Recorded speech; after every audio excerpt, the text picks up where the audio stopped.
Hi guys, how's it going? This is the Core 3 from fightinggamesonline.info, and I'm back with another first look. I know that's been a minute since I've done one of these. It's very hard to get your hands on, of course, the new stuff before it comes out. But hopefully this year I'll be able to get a few first looks in. So look out for that in the future. So hopefully some of you got a chance to check out the Fantasy Strike demo that happened this weekend.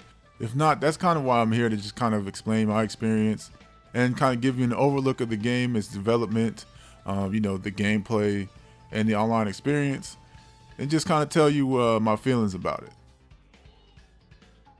Now, Fantasy Strike is developed by Serling Games, and the head developer of Serling Games is David Serling. And David Serling has a pretty big history. I mean, he's been basically in the fighting game community for a long time.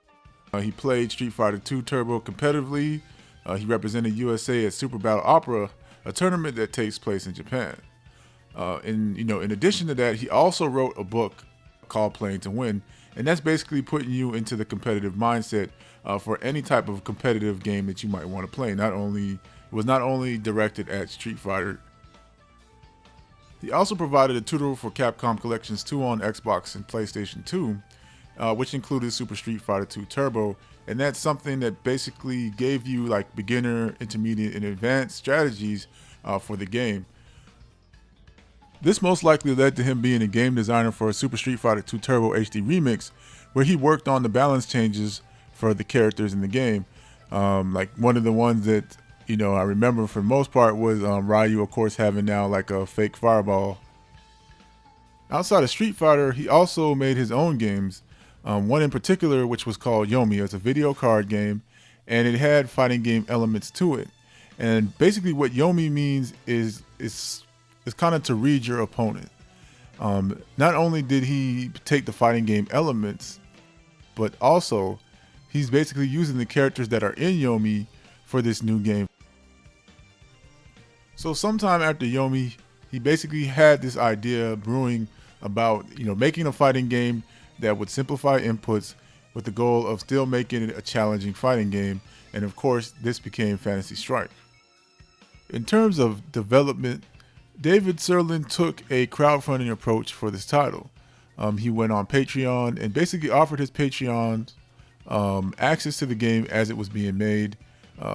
That included gradually it included online mode, it included arcade mode, and right now it's up to about 8 characters, and it was available for the PC and the Mac. Now during November of last year, it was announced that PlayStation 4 would also be getting the title, but we didn't really get too many details during that time. We really didn't hear any big news until last month, where they basically released this trailer, and on top of that announced that they were going to crowdfund the game on fig.co. Now I'm going to cover the crowdfunding a little bit more later on, but for now I just want to get into the game itself. Now before I get into my opinion on the game, I just want to say that this game is still in alpha, which means that changes can happen at any given time during development. So that's just important to note before we get started. Overall, I think the design looks good. The choice of textures are good. The coloring is nice. Backgrounds look nice. The game also lets you know that each character's specialty from the start, and it seems to be pretty well represented. There's even a character that utilizes an assist, which is something that I wouldn't really expect in this kind of, in this sort of game or with this sort of pacing. I was not too pleased about the animation. I understand this is an alpha, so I can kind of give them the benefit of the doubt until I actually see the final version. But that's definitely something that kind of stuck out to me. Another thing that kind of sticks out to me as well is kind of the choice of the characters' designs. I don't really feel they're as appealing as they could be, and I feel like it's an important part of what makes a game kind of popular, and if it doesn't have that, it makes it a much harder sell, and that's just kind of how I feel. I didn't really feel too much of a connection to some of the characters. I mean, some of the characters I thought were kind of nice. Other characters I felt like just needed a little bit more to them. It just gave me, to me, it was just kind of, there were just some things about certain characters that just felt so plain. I mean, like they could just use a little bit more detail to kind of make them pop just a little bit more than they are now. So that's just something I hope they just they work on during the final development of the game. One of the biggest things that I like about this game is its readability. You can see the player's health points. I mean, one hit takes away one of your health points. You know, it's very clear, it's very understandable. You can see the difference in the health of each character. So you know that, like, you know, a grappler type is getting more health than, you know, a zoning type. So, you know, that definitely, I like having that. And also there's those apparent visual effects that identify invincibility. So, you know, you get that, you get the visual cues that have been utilized in a lot of these current generation games that you see now, you know, where, you know, you see the character's color kind of change, you know, during that, you know, a special move or something like that. Or, you know, or if the character has some sort of armor on them. So definitely good on them, you know, adding that to the game. Now, one of my biggest interests about Fantasy Strike, of course, is the gameplay, because, you know, I've heard a lot of things about this game, and I was definitely curious to see, you know, how it could affect fighting games in general. You know, he took a lot of non-traditional elements for this game. He went in, you know, in a different direction. So first and foremost, movement with a directional pad is only tied to walking back and forth. Okay, every other movement, including jumping, is tied to attack. And the other thing is that there is no crouching in this game, and that's the biggest thing that caught me off guard to begin with. When I heard of that, I was just like, huh? But, you know, crouch guarding and stuff like that is not in this game. You basically hold back to block, and that's pretty much it. Okay, and of course, having the use to jump is a lot more awkward than I originally thought it would be. I mean, I thought, you know, it might be easy, but it definitely takes some time to get used to having to use the button for jump, especially when you're just used to using the directional pad.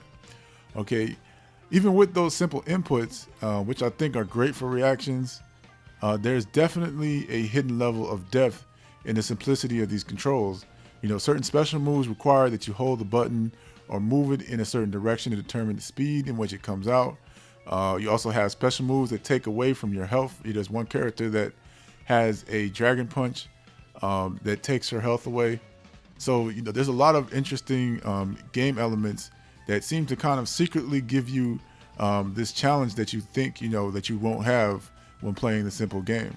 You know, one of the biggest things to this game is the Yomi counter. And that basically happens when you basically let go of the direction pad to counter a throw, okay?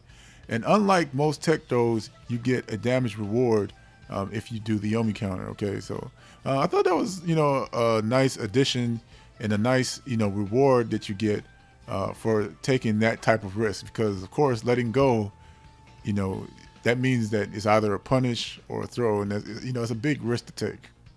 So my only, you know, big gripe about the gameplay was the fact that the matches can end very quickly, and it's kind of conflicted because there is 4 rounds, you know, per match, and I feel like, you know, in some ways that kind of balances it out, because of course it gives you, you know, a longer match than you might, you know, originally have. But yeah, you know, the rounds can end very quickly depending on, you know, how much damage, you know, your opponent does to you, or how much opponent you do, you know, damage you do to your opponent. So like I said, it's kind of conflicted. I mean, you know, on one hand, yeah, I think, you know, having 4 rounds definitely gives it this, you know, a longer match feel. But like I said, it's just very hard to decide whether or not it's a good thing or a bad thing.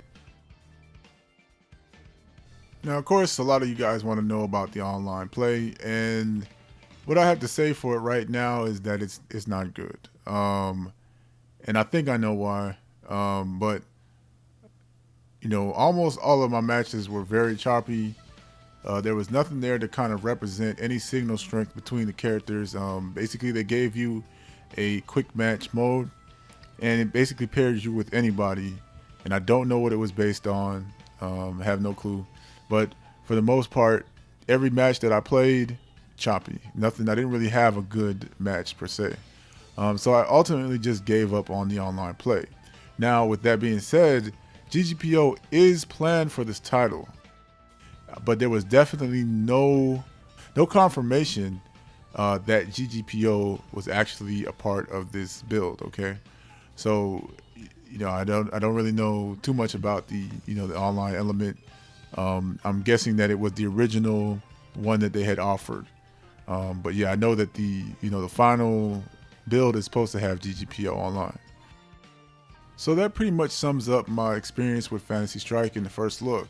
I'd like to see this game's end result. While I'm not too fond of the character design for most of the cast, the gameplay most definitely has my attention. I'm just concerned, with these visuals that, maybe they're not appealing enough for most, and that could ultimately affect the outcome of the crowdfunding campaign. But I certainly think that this game has a fun factor, and the controls are certainly there, and it's a great game to play.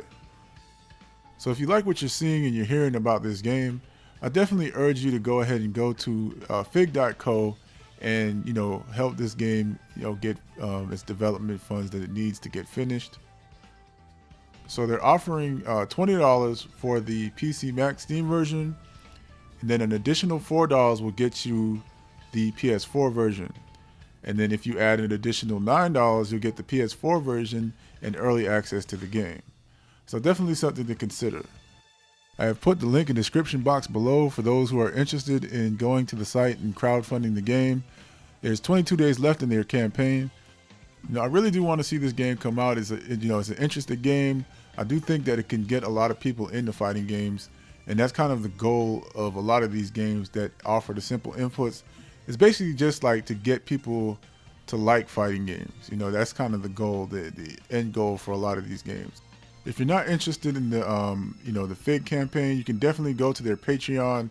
They're still giving you early access to the game there, so consider that an option. Well, that's it for the first look. I'm hopefully going to be able to do more. That all depends, of course, if I get my hands on the new betas that are supposed to be available. If not, of course, there is still reviews, and I still have plans to do other content. So keep a lookout for those and stay tuned.